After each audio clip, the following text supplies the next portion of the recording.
आगे प्रोवर्ब्स की तरफ मूव करते हैं। A wise foe is better than a foolish friend। एक मूर्ख व्यक्ति से एक समझदार दुश्मन ज्यादा बढ़िया होता है। कैसे? मूर्ख व्यक्ति आपके साथ में रहता है लेकिन उसको पता नहीं होता है कब आपको चेतावनी देनी है, कब क्या समझ देनी है। वो तो आपको मूर्खता भरी चीजें ही बताएगा, वो आपको सजेशन भी मूर्खता भरी देगा। लेकिन एक वाइज एनिमी क्या करेगा? आपको हरदम अलर्ट रखेगा। आप अलर्ट रहोगे कि वो कभी भी कुछ भी कर सकता है, तो अलर्ट रहते हो। तो इसलिए कहा गया है कि एक वाइज एनिमी ज्यादा बढ़िया है एक फुलिश फ्रेंड से। A wise enemy will always make you stay alert, क्योंकि वाइज एनिमी आपको क्या करता है? हमेशा अलर्ट पे रखता है। Absence makes the heart grow fonder. ये बहुत इंपॉर्टेंट है कि जब कोई व्यक्ति, जैसे मान लीजिए, इसको ऐसे याद कर सकते हो, जैसे कोई व्यक्ति है जिससे आप, जो आपको बहुत लव करता है, ठीक है ना, वो व्यक्ति आपको लव कर रहा है लेकिन आपके पास टाइम नहीं है, आप ऐसे करते हो, हाँ ठीक है, ये तो जनरल सी बात है, ये होता भी है, ह्यूमन लाइफ ही ऐसी है, तो उसको कोई फर्क नहीं पड़ता। लेकिन जैसे ही वो व्यक्ति जीवन में नहीं रहता है ना, तो फिर आपको याद आता है वो, कि इसका मतलब ये हो गया, एब्सेंस होती है ना किसी व्यक्ति की या किसी चीज की, वो और ज्यादा आपको मतलब उसकी याद दिलाता है।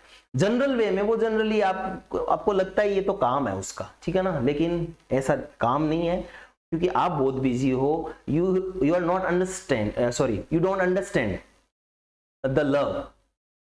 उस लव को आप समझ नहीं पा रहे हो, उस केयर को आप समझ नहीं पा रहे हो। लेकिन जैसे ही वो व्यक्ति आपके जीवन से चला जाता है किसी भी वे में, तो आप फिर उसको बहुत ऐसे मिस करते हो। तो इसका मतलब ये है कि व्हेन पीपल वी लव, जब किसी व्यक्तियों से, जिन लोगों से, जिन लोगों को हम प्रेम करते हैं, आर नॉट विद अस, जो हमारे साथ नहीं है, अब पहले थे तब तो उन पे ध्यान नहीं दिया, लेकिन अब नहीं है ना, we love them even more, तब हम उनसे लव ज्यादा करते हैं, तब ऐसे याद आती है उनकी, है ना। लेकिन जब साथ में थे तो उनकी कदर ही नहीं की हमने। तो ये बहुत इंपॉर्टेंट है। Absence makes the heart grow fonder. Fonder का मतलब होता है और ज्यादा प्यारा लगना। तो जब किसी व्यक्ति, किसी चीज की एब्सेंस होती है ना, थिंग की भी एब्सेंस होती है ना, वो एब्सेंस होती है, तो हमारे हार्ट को बहुत ऐसे बढ़िया लगता है। जैसे आपको मोबाइल लाना है फॉर एग्जाम्पल, ये तो मैंने रिलेशनशिप के बारे में बताया, मोबाइल लाना है तो मोबाइल ऐसे आप सोचते रहोगे, स्पेसिफिकेशन देखते रहोगे, इधर उधर से सुनते रहोगे, जैसे ये यूट्यूब पे वीडियो देखोगे उस मोबाइल का, है ना। मैं भी गैजेट ऐसे बहुत अच्छे लगते हैं तो मैं ऐसे देखता रहता हूँ, लेकिन जैसे ही ले आता हूँ ना और मेरे पास में होता है तो वो बिल्कुल भी इतना अच्छा नहीं लगता जितना वो एब्सेंस में लग रहा था। तो जब वो मेरे पास में नहीं था ना मोबाइल, तब वो मुझे बहुत अच्छा लग रहा, लेकिन आने के बाद में, उसके एक दो दिन के बाद में कदर कम हो गई। ऐसा होता है, सभी के जीवन में होता है। तो किसी चीज की एब्सेंस होती है ना, वो ज्यादा बढ़िया लगता है उस समय। A chain is only as strong as weakest link. देखिए, चेन जब तक स्ट्रॉन्ग हो सकती है जब तक कि उसका वीकेस्ट लिंक नहीं है। इसका मतलब ये हो गया कि मान लीजिए कि एक सेना है, एक सेना में 100 सैनिक हैं, लेकिन एक सैनिक ऐसा है जो बहुत वीक है। वीक है इसका मतलब वो हो सकता है कमजोर है, इन द सेंस वो जाके दूसरी सेना में अपना राज बता दे, तो वो कमजोर कड़ी हो गई। तो हमेशा दुश्मन क्या करेगा? उस कमजोर कड़ी को अपने में मिलाएगा या उसको कुछ ना कुछ प्रलोभन देगा। तो वो कमजोर कड़ी क्या करेगी? सब सारी की सारी बातें बता देगी और वो जो सेना जो इतनी स्ट्रांग थी ना, उसको डिस्ट्रॉय कर देगी। तो एक चेन की भी वैसी बात है कि एक चेन होती है, उसमें अगर एक कड़ी कमजोर होगी ना, तो वो चेन पूरी की पूरी आसानी से टूट जाएगी। कहां से? उस कमजोर कड़ी से टूटेगी। चाहे कितनी ही चेन स्ट्रांग क्यों ना हो, अगर उसकी एक कड़ी कमजोर है तो पूरी चेन ही खराब है, वो टूट ही जाएगी। तो इसका मतलब है if one link in a chain is weak, अगर पूरी चेन में एक लिंक कमजोर होता है, and all the other links are strong, चाहे और जो लिंक्स है, जो जुड़ी हुई चीजें हैं ना, वो लिंक, वो कितनी भी स्ट्रांग क्यों ना हो, फिर भी वो चेन क्या है? वीक ही रहेगी। और वो वीकेस्ट पॉइंट क्या करेगा? पूरी चेन को खराब कर देगा। तो मैंने आपको एग्जांपल दिया कि सेना में एक व्यक्ति है जो वीक है, तो हमेशा दुश्मन क्या करते हैं? उस वीक पॉइंट पर हमला करते हैं, और उस पर हमला करने से जो कितनी भी मजबूत सेना क्यों ना हो, वो टूट ही जाती है। तो फिर से देखो, हमेशा ध्यान रखिए कि एक मूर्ख व्यक्ति से एक वाइज एनिमी है वो बेहतर होता है, क्योंकि वाइज एनिमी आपको हमेशा अलर्ट रखता है, और मूर्ख व्यक्ति होता है उसके पास देने के लिए कुछ नहीं होता है, वो ऐसे सजेशन देता है जिससे मरवा ही देता है उस व्यक्ति को जिसके साथ वो रहता है। Absence makes the heart grow fonder.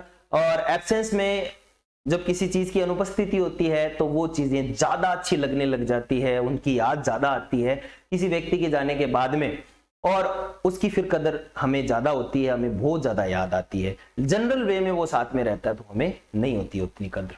जैसे मान लीजिए मेरा ट्रांसफर हुआ था केबी में, तो केवी में मैं गया, हमेशा घर में रहते हैं, लेकिन केवी में 3-4 महीने वहां रहा ना, तो मुझे घर की याद आने लग गई, है ना। पूरे दिन घर में रहते थे तो ऐसा कुछ नहीं था, लेकिन यही तो है ना एब्सेंस, घर से मैं दूर हो गया तो एब्सेंस हो गई, और मुझे और ज्यादा याद, मेरे दोस्तों की याद आने लग गई, साथियों की, जिन बच्चों को पढ़ाता हूं उनकी याद आने लग गई, ऐसे लगता है, ठीक है।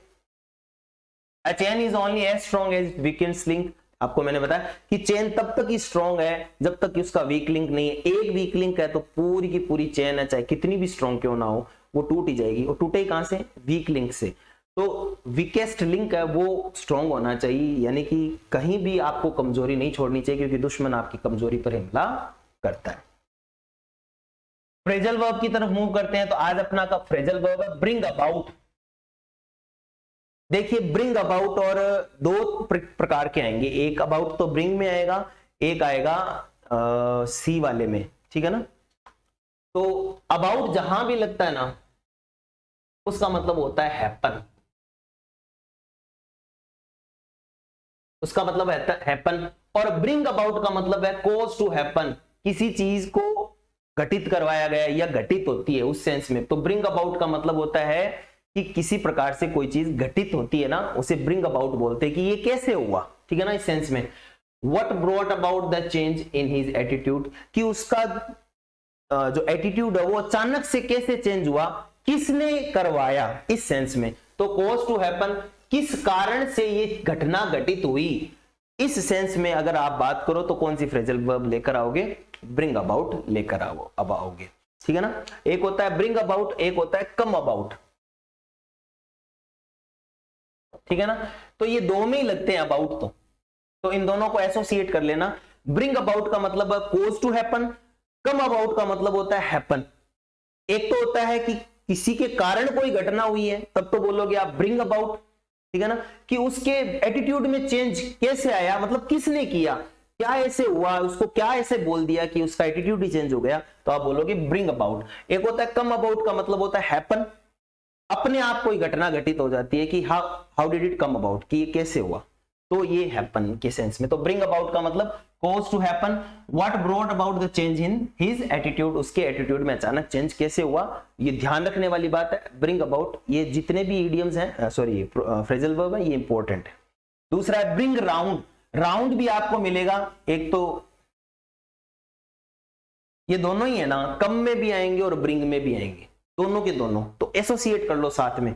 राउंड का मतलब होता है कि कोई व्यक्ति है वो अचेतन अवस्था में है, ठीक है ना, और वो फिर चेतन अवस्था में आ जाता है, तो उसे बोलते हैं राउंड, ठीक है ना।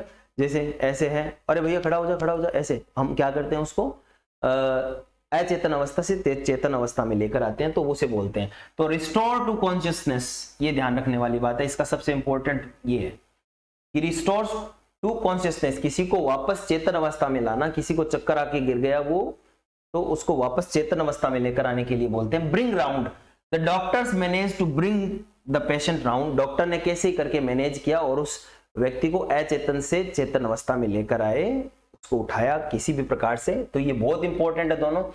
और ब्रिंग राउंड का एक मतलब होता है persuade something to agree with, किसी को लालच देकर या किसी को आकर्षित करके उसको अपनी बात मनवाने के सेंस में भी ब्रिंग राउंड होता है। यानी ब्रिंग का मतलब लाना और राउंड का मतलब अपनी बातों में ले आना। अरे भैया वो कोई दिक्कत नहीं, ये ले लो, ये बहुत अच्छा, ये प्रोडक्ट लेने कुछ गए लेकिन उसने बातों में आकर बातों में अपने को ले आए और कोई दूसरा प्रोडक्ट बेच दिया। तो ब्रिंग राउंड का, ब्रिंग का मतलब लाना, राउंड का मतलब अपनी बातों में लाना। तो याद करने का तरीका क्या है मैं बताता हूं, फिर से देखिएगा। ब्रिंग जहां भी अबाउट लगता है हैपन होता है, राउंड लगता है वहां पे चेतन अवस्था में आना, ठीक है ना। अब ब्रिंग अबाउट का मतलब है कॉज टू हैपन, यानी कि कोई घटना है वो उसके पीछे क्या रीजन हुआ घटित होने के पीछे, तब तो बोलेंगे ब्रिंग अबाउट। और वो घटना कैसे घटित हुई, क्यों हुई, इसके लिए कम अबाउट, कैसे हुई इसके लिए कम अबाउट, और क्या किसने करवाई इसके लिए cause to happen. Bring round का मतलब किसी को चेतन अवस्था में लेकर आना, ठीक है ना, और कम राउंड का मतलब वो खुद आ जाता है। तो दोनों में ये अंतर है, सिंपल है। ब्रिंग का मतलब किसी कार्य को करने से है और कम का मतलब है अपने आप वो हो जाता है तब, और ज्यादा अंतर नहीं है, दोनों में सेम है, ठीक है। बाकी चारों ऑप्शन मिलते ही आपको पता चल जाएगा। तो ब्रिंग अबाउट का मतलब है कॉज टू हैपन, कि वो घटना किस प्रकार से घटित हुई, क्या रीजन था, किसने करवाया वो। ब्रिंग राउंड का मतलब किसी को अपनी बातों में लेकर आना, अरे हाँ ये ले लो वो, ब्रिंग फिर राउंड, घुमा घुमा के उसको अपनी बातों में लेना, ऐसे याद कर लो इसको। और ब्रिंग राउंड का मैंने एक और मीनिंग बताया कि रिस्टोर टू कॉन्शियसनेस। रिस्टोर का मतलब होता है पुनः उसी अवस्था में आना जो वो चेतन अवस्था थी उसमें, यानी कि अचेतन अवस्था से चेतन अवस्था में आना। तो bring about cause to happen, bring round का मतलब बातों में लाना, और दूसरा ब्रिंग राउंड का मतलब हो गया कि वापस चक्कर खाने के बाद में उस व्यक्ति को वापस कहां लेकर आना, चेतन अवस्था में। ब्रिंग फोर्थ, ये भी ध्यान रखना है, ये ब्रिंग के साथ ही फोर्थ लगता है। ब्रिंग फोर्थ का मतलब है प्रोड्यूस करना, या प्रोड्यूस करना, जो फ्रूट भी हो सकते हैं कि पेड़ है वो फ्रूट प्रोड्यूस करते हैं, या कोई जानवर है या कोई व्यक्ति है वो बच्चे प्रोड्यूस करते हैं। ऑफस्प्रिंग का मतलब स्पेशली जानवरों के लिए होता है। तो ऑफस्प्रिंग वैसे तो जनरली ये प्रयोग किया जाता है, लेकिन सबके लिए ऑफस्प्रिंग संतानों को बोलते हैं। तो ब्रिंग फोर्थ का मतलब प्रोड्यूस करना या जन्म देने से रिलेटेड है। प्रोड्यूस करना क्या, फ्रूट, और जन्म देना बच्चों को। शी ब्रॉट फोर्थ अ सन, उसके एक बच्चा पैदा हुआ। तो फोर्थ जहां भी लगेगा ना, ब्रिंग के साथ में क्या लगेगा, फोर्थ, तो इसका मतलब हो गया प्रोड्यूस करना। ये बहुत इंपॉर्टेंट है, ब्रिंग वाले सारे आपको याद करने पड़ेंगे। हम बात कर रहे हैं, क्या पता इजी हो जाए। ब्रिंग लेकर आओ, आउट, आउट का मतलब है बाहर लेकर आओ। बाहर लेकर आने का मतलब मैंने कोई पुस्तक लिखी है तो मैं बाहर लेके आएगा, इसका मतलब ये हो गया कि वो पुस्तक मैंने प्रकाशित कर दी। ब्रिंग आउट का मतलब हो गया प्रकाशित करना, to publish, produce something for selling. The singer has just brought out his second album, कि सिंगर ने अपना दूसरा एल्बम है वो प्रकाशित किया है। प्रकाशित का मतलब सेल के लिए भी हो सकता है प्रोड्यूस करना, और बुक के लिए तो होता है पब्लिश करना, अन्य चीजों के लिए क्या होता है, प्रोड्यूस करना। तो ये ध्यान रखने वाली बात है। फिर से दूसरा ब्रिंग आउट का मतलब to make something easy to see और अंडरस्टैंड। ये लेस इंपॉर्टेंट है, ये बहुत इंपॉर्टेंट है, सीधा सीधा यहां से पूछते हैं। इसके 2-3 मीनिंग है, लेकिन दूसरे वाला कम इंपॉर्टेंट है, पहले वाला ज्यादा है। कि किसी चीज को इजीली हम समझ जाते हैं या अंडरस्टैंड कर लेते हैं, उसके लिए भी ब्रिंग आउट होता है। A crisis brings out the best in any person.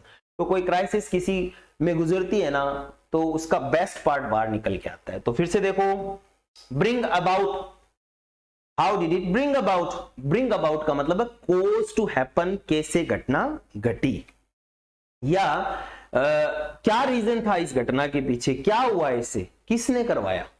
Bring round, बातों में लाना, और चक्कर खा के गिरते हैं तो वापस चेतन अवस्था में लाना। ब्रिंग फोर्थ, प्रोड्यूस करना या बर्थ देना, ठीक है ना, जनरली बर्थ देने के लिए आता है। She brought out son. Bring out, बाहर लेकर आना। तो बाहर लेकर आने का मतलब प्रोड्यूस करना, या एल्बम को, या किसी म्यूजिक के एल्बम को कह सकते हैं, मूवी को कह सकते हैं, उनको बाहर लेकर आना, सभी लोगों के लिए प्रकाशित करना, सभी लोगों के लिए अवेलेबल करवाने के लिए आता है ब्रिंग आउट। ये कम इंपॉर्टेंट है कि किसी को अच्छे से समझाने से संबंधित है, लेकिन ये लेस इंपॉर्टेंट है।